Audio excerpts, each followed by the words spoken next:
Et bonjour à tous, on se retrouve pour une petite vidéo un peu particulière. Il se trouve qu'on m'a envoyé par la poste un certain nombre de graines, dont des graines de cannabis que je vous ai absolument pas présentées à partir d'ici, enfin jusque-là. Donc à partir d'ici, on va en avoir quelques-unes disséminées par-ci par-là, pardon. J'ai avec des petites fiches qui m'indiquent pas mal de choses, donc on va partir là-dessus. Aujourd'hui, on est sur la première graine de cannabis de la chaîne. Hop, je vais vous sortir ça. Voilà. Donc on est sur une toute petite graine. Elles sont généralement de cette taille ou un petit peu plus grosses. On est sur une graine ovoïde qui est généralement brune, qui peut avoir des petites stries ou des petites taches. Voilà, tout simplement. On est ici donc sur du cannabis hybrida, une variété qui est la variété pardon, White Widow, qui est à 50% indica à 50% sativa. C'est une dicotylédone.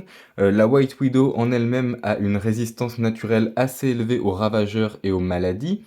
C'est une plante qui va atteindre la fin de sa floraison au bout de 63 jours et qui peut posséder jusqu'à 18 voire 20% de THC pour environ 3% de CBD, plus ou moins.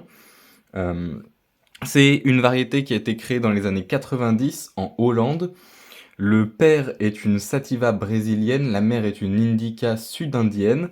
On va retrouver une saveur qui est plutôt fruitée, avec des saveurs d'agrumes et qui est sucrée. Une hauteur en intérieur qui avoisine 60 à 100 cm, une hauteur en extérieur de 1,50 m à 2 mètres, pour un diamètre de 60 à 100 cm, en fonction voilà, de l'extérieur, de l'intérieur, etc. Et on va être sur une plante qui va préférer les climats tempérés continentaux, avec une température de semis de 20 à 24 degrés et une levée de 3 à 7 jours. C'est une plante que j'aime beaucoup, qu'on ne peut pas faire pousser. Pourquoi je l'aime beaucoup? Parce que visuellement, elle est très jolie. Elle a ses feuilles qui sont très découpées, qui sont très découpées, qui sont en 5 petites parties. J'ai plus le nom exact, mais il y a un nom à ça. Ça ne va pas me revenir. Bref, avec un bord qui est dentelé. On va les retrouver généralement plates, mais elles peuvent être recourbées en fonction des excès ou des manques de nutriments.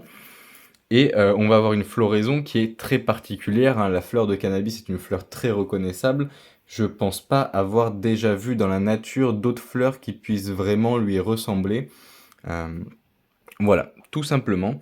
Il y en a qu'une seule, donc malheureusement, elles ne seront pas au moins trois comme j'essaye de faire d'habitude dans le projet en lui-même.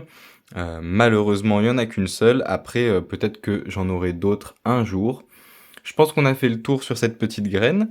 Je vous dis merci à tous et bonne journée.